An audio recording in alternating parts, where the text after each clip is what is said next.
This is Her to You, and welcome to Wednesday's Random. So, today on Wednesday's Random, we're going to be discussing generational curses.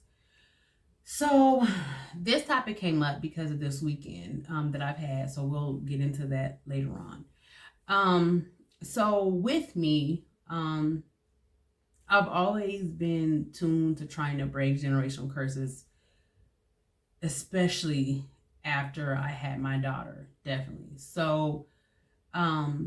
The one curse that is near and dear to my heart that I want to make sure that I don't pass on to my child is that mother and daughter relationship with, oh, mothers and daughters don't get along, or they're this or they're that. Because that is just because I've experienced that, where I've never had a great relationship with my mother ever at all. And that has, that has definitely troubled me. You know what I'm saying? It bothers me now. But that's something that I'm trying to heal from and work on, because I've formed habits in traits and in the ways that I make decisions based on that relationship, right? And now I'm in the process of learning to heal from that situation so that I could turn that into a way for me to make sure that I break that, so that me and my daughter exhibit a healthy relationship that she could then pass on, from from generation to generation to generation, and it'll start right there, right? So, like I said, from the time I found out I was pregnant, I was terrified, and I did not want a girl at all. I did not want a girl. Oh Lord, I did not want a girl, and I was scared. Like, please don't let me have a girl. I didn't find out what I was having throughout my whole pregnancy because of that, and I just told myself I was having a boy, so I just would do. I was ready for a boy. Like, we had it's so funny because people in my family was mad, like, why are you not, so we can get what we need to get? And I was like, nah, because I don't want to tell you I'm having a boy, but I want to tell you I'm having a boy. So, like, my theme was like Winnie the Pooh, very neutral, whatever. And so when I had my child, my sister was the first one to be like, it's a girl, and I immediately got scared. Like, my stomach dropped. I wasn't happy at all. Like, I wanted to cry. Like, cause I was like, oh my God, I'm gonna be a horrible mom. So when the doctor, I didn't want to hold her. I had told them I didn't want to hold her, and they was looking at me like, you gotta hold her. Like, she has to feel, she has to get your warmth, So I was like, okay. So immediately when I held her, I was like, oh, this is my baby. Like, immediately I loved her, and I felt like I had to protect her. Like, immediately I was like, I gotta protect my baby from me or whoever, you know what I'm saying? But I gotta make sure, like, she's all right, So it was on from then. Then my child, she actually went into the emergency room when she was like a month old, and she was in like this little incubator, and she was almost out of here, and it was the scariest thing. And I was, just alone and stuff, and I just felt alone. And so my mother came to visit, and this is like the first time she had even seen my child in a sense, right? But she can't touch her because she's in an incubator, thank the Lord, because she came in there intoxicated. And it's like, are you serious right now? So she comes in there intoxicated, and I'm like, not only does she come in there intoxicated, she done brought somebody else with her and introducing the person like this is a whole, like, we at a gathering. Like, my baby is in an incubator. I'm still working, and I'm trying to sleep in this room, and I'm trying to pray for my child. You know what I mean? I don't know what's going on with me. First time mother, So I ended up having to kick her out of the room because she was like getting loud and belligerent, like drunk, like crying, like loud. I'm like, you're not serious. This is not happening right now. And then I had a friend in the room, And I'm just trying to be stoic for everybody. Like, I'm just trying to be stoic because I'm just like, I'm a mother, and my baby is in this incubator. I can't touch my baby. I can't do nothing. I can just look at her. So I'm like, you got to get out. So, of course, she cussing me out, going off on me. And then she tells me, like, basically, I feel like she cursed me, like, in your child. Like, you know what I'm saying? And even though I know, anyways, she just is like, your daughter, she gonna do you the way that you did me. And she gonna da-da-da-da-da. And y'all ain't gonna have a da-da-da. So that, like, it felt like a curse. I'm not even gonna lie. It felt like a curse. And I let it be a curse, right? So I let it sit and fester in me. And because of that, raising my child, I raised my child, like, on one hand, I made sure that I was supportive. Like, you know what I'm saying? I was a single mother when my child was 6 months. But that didn't stop me. Like, I made sure that I was at everything that she had. She would be in preschool and kindergarten. She would be like in little plays, and girl had a line, or not even that. I made sure that I was there. It was important for me to make sure that I was there, right? And I used to be, because I had no problem asking my supervisors, whatever, like, hey, my child's having this going on. I'll work late. I'll do this. I'll do that. And they would let me, like, yeah, go ahead. And that's what happened. So that's what I would do. So I was blessed to be able to do that. But then on the other hand, like, I just spoiled her rotten. Like, I was just giving her stuff. And I know I messed up. And there's no rule books for being a mother. But I know I messed up by not teaching her some, like, you know what I'm saying? Like, some foundations of things, you know what I'm saying? Because then she became unruly, and she forgot, like, my daughter didn't have compassion for me, or she didn't have appreciation, you know what I'm saying? Because I'm just giving her. And even when she doesn't earn things, I'm giving it to her because I'm compensating for the things that I never got, the love that I never received, and everything else, right? Another thing that I personally struggle with is with affection with my child. And so like, my child is very loving, and she's very affectionate. And so she wants to hug on you. She wants to kiss on you. So I didn't realize that I was, like, jumping from her. Like, that's what I would do when she would come in. I would kind of, go like this, go like that. And because I never received affection from my mother. My mother never really told us that she loved us. She, I was the B word forever. Like, that could have literally been my name. She didn't kiss or hug us. She didn't. And when we got a little older and she tried, it was like cringy. It was like, oof, And so when Jaden used to come, when my baby used to come and hug me, I used to be like, oh my God, you know what I'm saying? And I didn't know until she got a little older, and where she's able to verbalize, like, mommy, you keep hurting my feelings. And I'm like, what do you mean I keep hurting your feelings? And she was like, every time I go to hug you, you kind of jump, like, you kind of go away. So I'm like, oh my God, like, I'm passing that on to my child, like a rejection. So, but I'm not gonna lie, that was something that I had to tell her, like, I do apologize that mommy's doing it this way. I had to explain to her, like, the best that I could, like, this is what it is, but I promise you, baby, I got you. And I had to learn how to be affectionate and loving and hug on my child. I did. I'm not gonna lie. I had to learn it.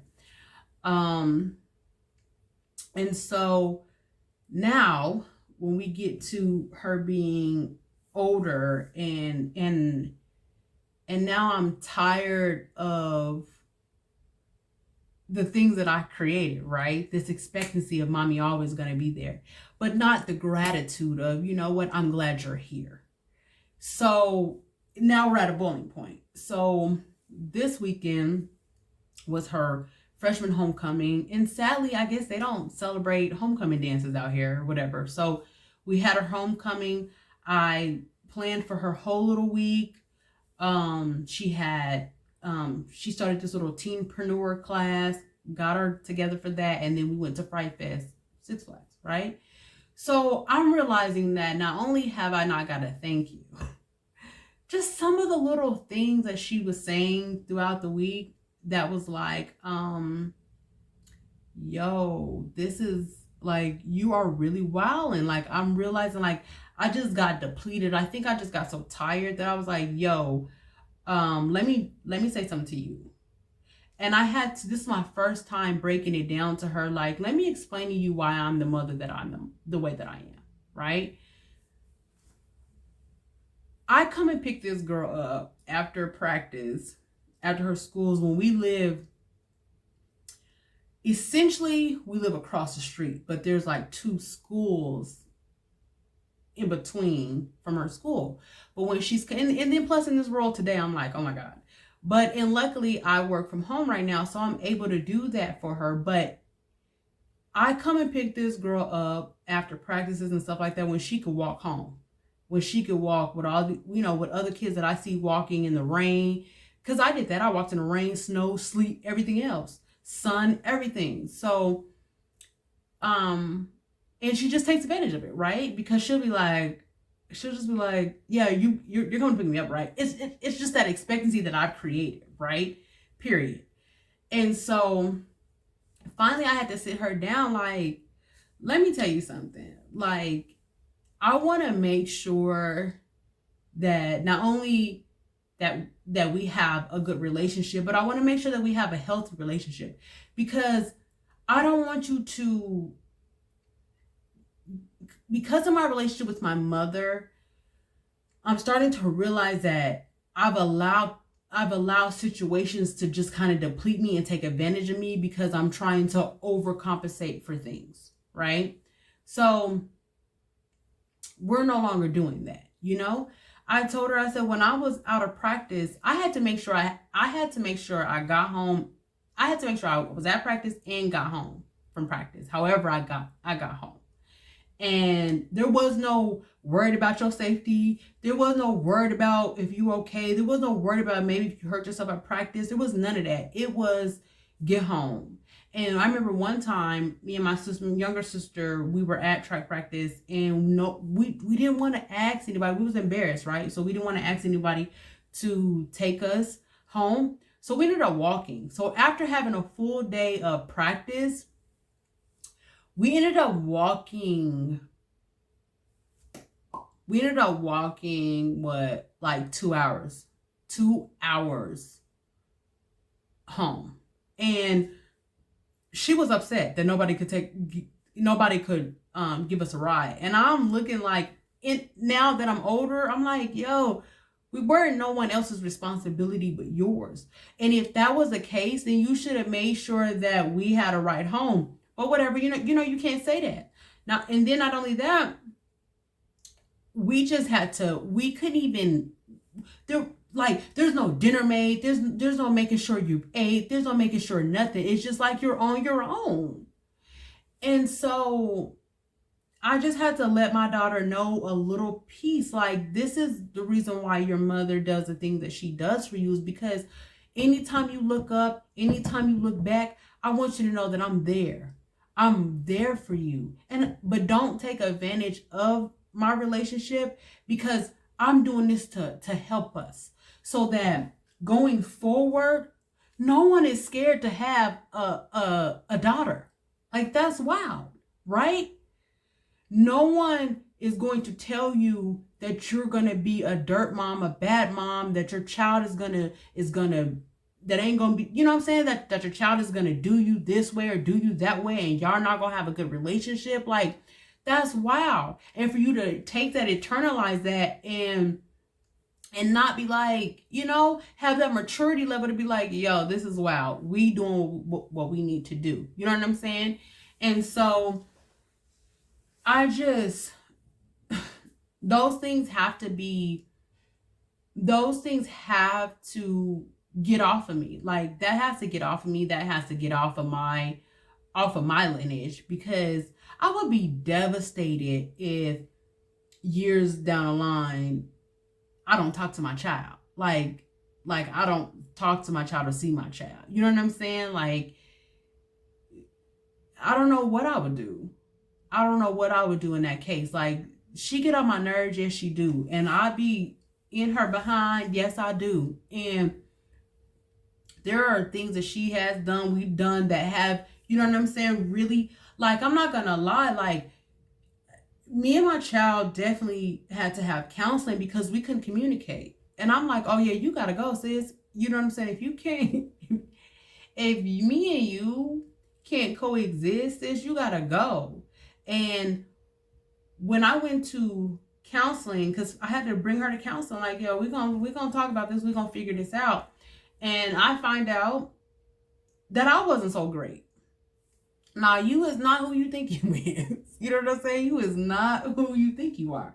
And so I had to sit with that. And that's what it not only did it give me, not only did it put a mirror to my face, it gave me sympathy for my mother.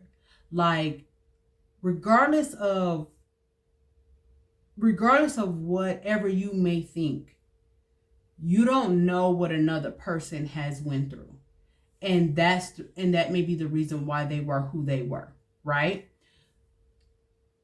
Once I stopped being a victim and claiming the victim and understood that it is in my choice, it is in my decision, it's me to understand what happened with my past. I can cry all day long. But what is that gonna do? Life goes on. Time goes on. That person is doing whatever they doing, minding their business, not even worried about you, and you over here whining and crying and letting days and days go by when, one, you're a single mom with a kid, and you gotta show that child that you don't have all day to cry. As a single mother, you just don't. You have to be strong and you have to do what you have to do.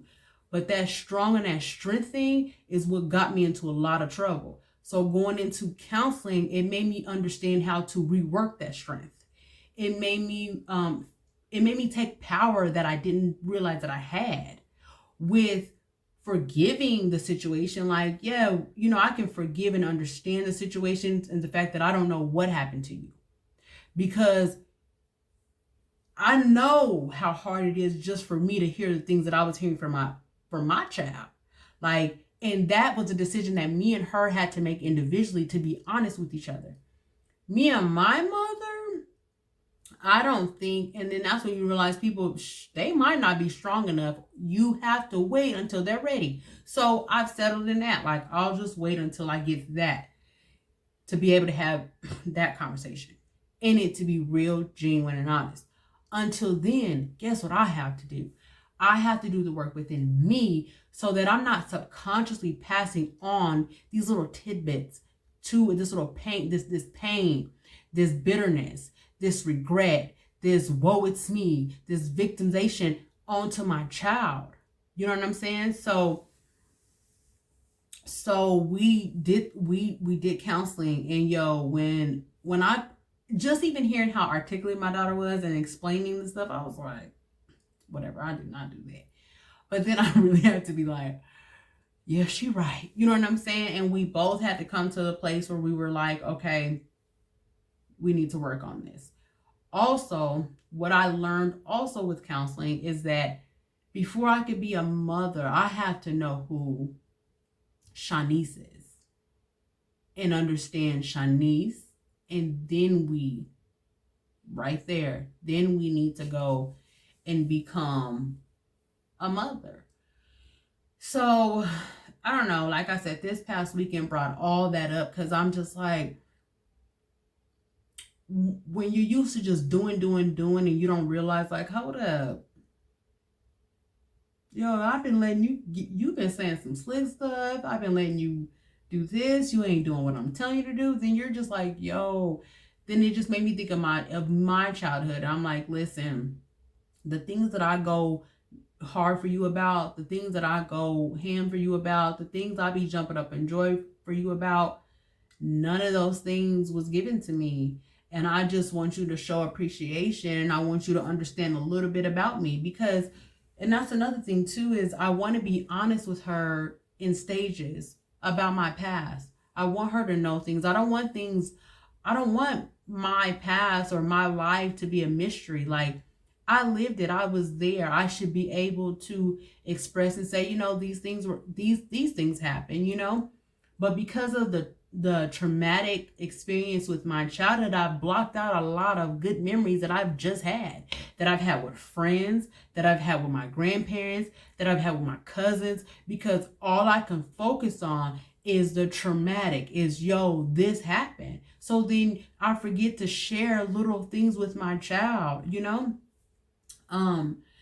and so, like, a couple summers ago, that was the first time I really, well, she grew up in Colorado, but we were gone. So, but when we went back home to Colorado, it was the first time really like walking the blocks, and I'm trying to tell her, like, and that felt good. Like, yeah, this is where grandma, this is where the corner store, this is where we used to, it was Scott's, like, this was Miss Novella's, this was Myers Rental, you know what I'm saying? All that stuff is gone now.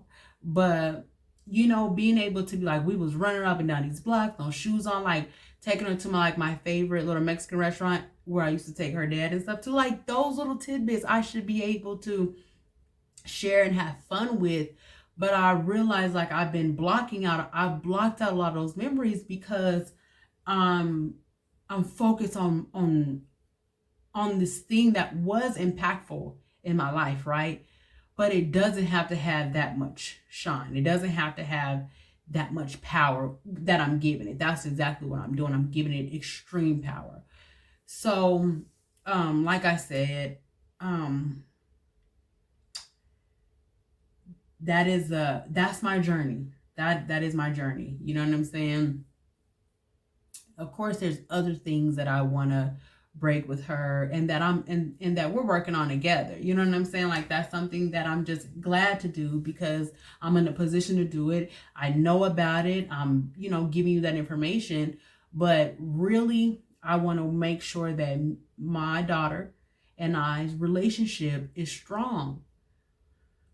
It's strong. And I want to do my part, encourage her to do her part. You know what I'm saying? But also, I understand that I'm understanding that I can't make her decisions. I can't make someone do something, whatever. I just have to show her. So that's what I've been working on and that's another reason why I try to be, or that's another challenge I made for myself by being consistent with Wednesdays Random, because I want her to see something that's consistent. I want her to be a part of something that her mom is doing. I want to encourage her to do her own thing. Like, yeah, I want her to see different things that I did not see, different opportunities that I did not get, And again, at the end of the day, whenever because that's important, whenever she looks up, if she remembers a hard time, or she remembers I may not be, when she gets older, there's things that I'm not going to be able to just be there for her, because she going to have to figure it out on her own. But she going to know, like, I could call my mama. You know what I'm saying? Like, I can call my mom and she going to bust that thing down with me. You know what I'm saying? She's going to know. She's going to be in the know. She going to know what's going on with me. She going to know names. She going to know places. She going to make known things. I can talk about something for years later. Mom, remember this? And those are the things that I cherish the most with my child, is just thinking about something, laughing, and remembering something. You know what I mean? And having it be a good memory for her. You know what I mean? More than me planning memories of all the things. You know what I'm saying? I'll be devastated if I ever had put her through anything that I had been through. That would have been a waste of even having her. Well, that's wild. So anyways, so that is it for Wednesdays Random. I thank you so much for watching. Again, this is one of the long ones, so it will be 15 minutes on, the first 15 will be on Instagram, and then you'll have to catch the rest on YouTube. So once again, don't forget to like, comment, subscribe, share. This is Her to You, And thank you for watching Wednesday.